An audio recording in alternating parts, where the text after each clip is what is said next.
مرحبا أهلا النوالي. Di masa Rasul sallallahu alaihi wasallam ada dua ilustrasi, tapi kedua-duanya diberikan reward oleh Allah, diberikan penghormatan kepada mereka. Yang satunya memilih mempertahankan iman walaupun harus mati, harus meninggal. Dan yang satunya terpaksa untuk mengucapkan kalimat-kalimat kufur agar terselamatkan dirinya. Atau dia sudah tidak mampu menahan siksaan itu. Nah, luar biasanya ini adalah ibu dan anak. Ammar bin Yasir dalam sejarah. Ammar bin Yasir itu disiksa dengan berbagai macam siksaan. Bahkan dikatakan sampai dibakar. Tubuhnya itu dibakar oleh orang-orang kafir Quraisy. Satu ketika dia mengadukan kepada Rasul Muhammad sallallahu alaihi wasallam. Ketika Nabi melihat tubuhnya ada bekas luka bakar, dia ceritakan bahwa dia dibakar oleh orang-orang kafir Quraisy. Maka Nabi berdoa di situ. Ya nar kuni barda wa salama ala Ammar kama kunti barda wa salama ala Ibrahim. Nabi doa, wahai api jadilah engkau dingin dan selamat kepada Ammar bin Yasir sebagaimana engkau menjadi dingin dan selamat kepada Nabi Ibrahim. Wah, Nabi punya doa diijabah sama Allah. Waktu itu memang keadaan lagi lemah ya, jadi memang sulit untuk membela karena banyak yang disiksa. Tapi Nabi sudah lihat keluarga ini istimewa. Mereka sabat fil iman. Akhirnya disiksa lagi itu. Ammar bin Yasir dibakar. Api tidak bisa membakar tubuhnya. Tidak bisa dibakar. Maka mereka cari cara lain menyiksanya. Dengan apa? Memasukkan dia ke dalam air. Ya, ditaruh satu baskom air. Kemudian dimasukkan kepalanya. Ya, ditindis. Ya. Masuk ke dalam air sehingga tidak bernapas, angkat lagi begitu. Kemudian dicambuk dan seterusnya. Begitu keras siksaannya sampai-sampai Ammar bin Yasir itu namanya sendiri ia lupa. Dianiaya setiap hari, setiap saat. Ibunya Sumayyah. Ini peristiwa terjadi 6 tahun setelah Nabi diutus menjadi Rasul. Ibunya dianiaya oleh Abu Jahal. Ibunya ini budak dari Abu Huzaifah ibn Mughirah al-Makhzumi, orang kaya di zaman itu di Makkah. Diikat di tiang, kemudian dianiaya dengan berbagai macam siksaan. Terakhir Abu Jahal ambil tombak, terus mengatakan, ayo kau keluar dari agama Muhammad. Ditusuk-tusuk dia. Dia mengatakan, saya merasakan kenikmatan mengikuti Nabi Muhammad. Ketika ditusuk, saya rasakan kenikmatan. Maka Abu Jahal dia marah. Ta'anaha Abu Jahal bil hurbah atau bil harbati biyadihi fi kubuliha. Ditusuk, mohon maaf, dari kelaminnya sampai tembus.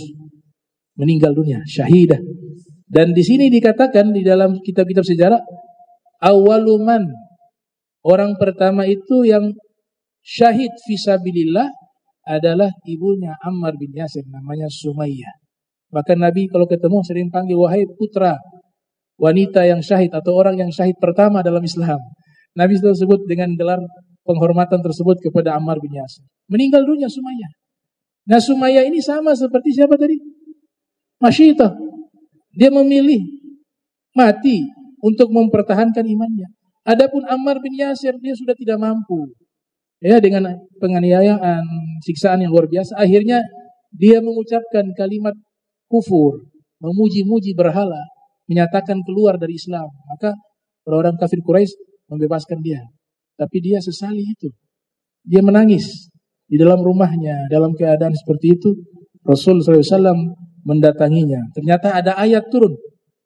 Ayat yang menjelaskan keadaan Ammar bin Yasir. Ya, berkata Al-Imam Ibn Hajar Al-Asqalani, ya, inna hadhil ayah al-madhkurah nazalat fi Ammar bin Yasir. Bahwa ayat ini turun khusus Allah berikan kepada Ammar bin Yasir. Rasul ketemu dengan Ammar bin Yasir.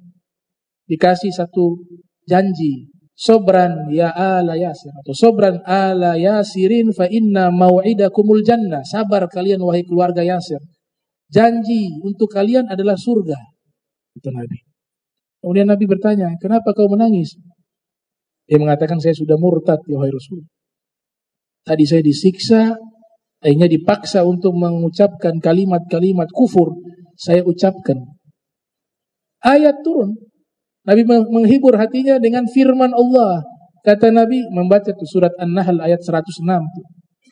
Man kafara, siapa yang kafir, mim ba'di imani, setelah beriman, dia kafir dengan sengaja, tidak bukan karena dipaksa, maka dia dapat azab.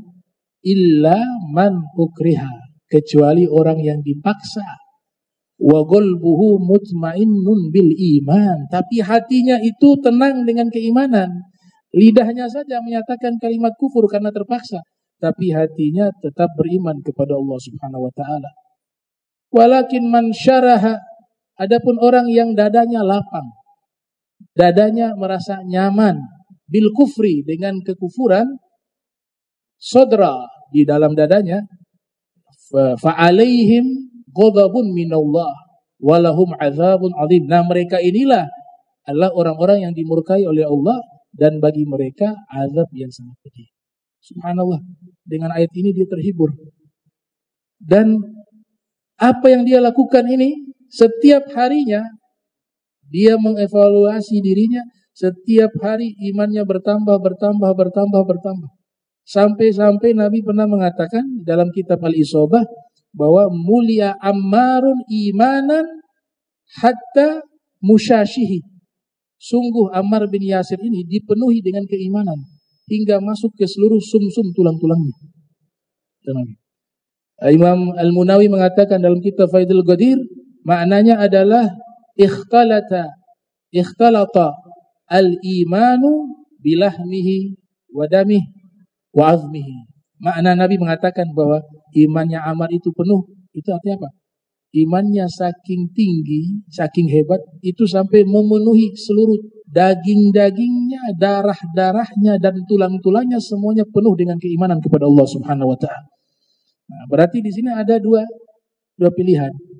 Dua keadaan, dipaksa, bisa memilih cara pertama tadi, rela mempertahankan iman walaupun nyawa jadi taruhannya, atau yang kedua, dia terpaksa menyelamatkan dirinya, tapi hatinya tetap dalam keimanan. Dua hal ini diperbolehkan.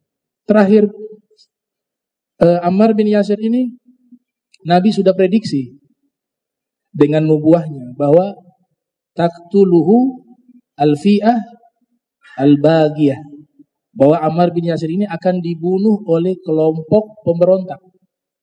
Ini hadis ini hampir semua sahabat mereka faham, mereka hafal.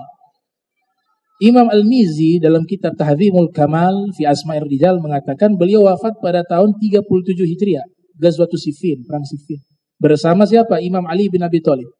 Menghadapi Muawiyah dengan, ada di pihak Muawiyah ada sahabat juga, di pihak Sayyidina Ali juga ada sahabat. Ya. Terjadilah konflik pada waktu itu. Ya, kasus masalahnya kenapa terjadi itu panjang pembahasannya. Akhirnya selesai dari peperangan, Ammar bin Yasir ditemukan sudah meninggal dunia. Pada waktu itu teringatlah sahabat-sahabat akan sabdanya Rasul bahwa yang membunuh Ammar bin Yasir adalah kelompok pemberontak. Pihak Sayyidina Ali akhirnya meyakini bahwa pihak kita benar. Karena Ammar bin Yasir terbunuh. Dan Ammar bin Yasir berada di safnya Imam Ali bin Abi Thalib. Tapi pihaknya Muawiyah mengatakan tidak. Mereka lah yang dimaksud. Gara-gara diajak Ammar bin Yasir yang sudah sepuh, umur 93 tahun waktu itu meninggal. 93 tahun ikut perang.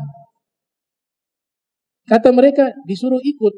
Nah, gara-gara disuruh ikut oleh kelompok mereka, maka mereka sudah membunuhnya. Jadi yang bunuh mereka.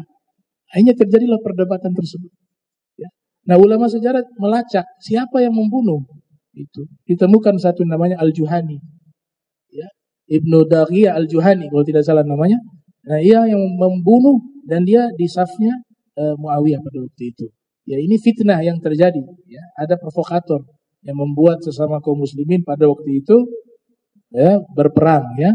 Dan pada akhirnya karena sebab Ammar bin Yasir inilah jadi barometer para sejarawan bahwa pada waktu itu pihak yang benar adalah Imam Ali bin Abi Thalib. Karena jelas-jelas yang membunuh dari pihak Muawiyah di situ. Nah ini penjelasan tentang al-ikrah. Insyaallah kita bahas lagi hukumnya di pertemuan berikutnya. Allahumma jam'ana hadza jam'a marhuma wa tafarraqan ba'di tafarruqan ma'zuma wa la tajal minna wa la minna syakila mahruma. Subhanaka bihamdika asyhadu an astaghfiruka wa atubu ilaih. Wa sallallahu alaihi Muhammadin wa ala alihi wa sahbihi wa baraka wasallam. Wa lafu minkum wassalamu alaikum warahmatullahi wabarakatuh.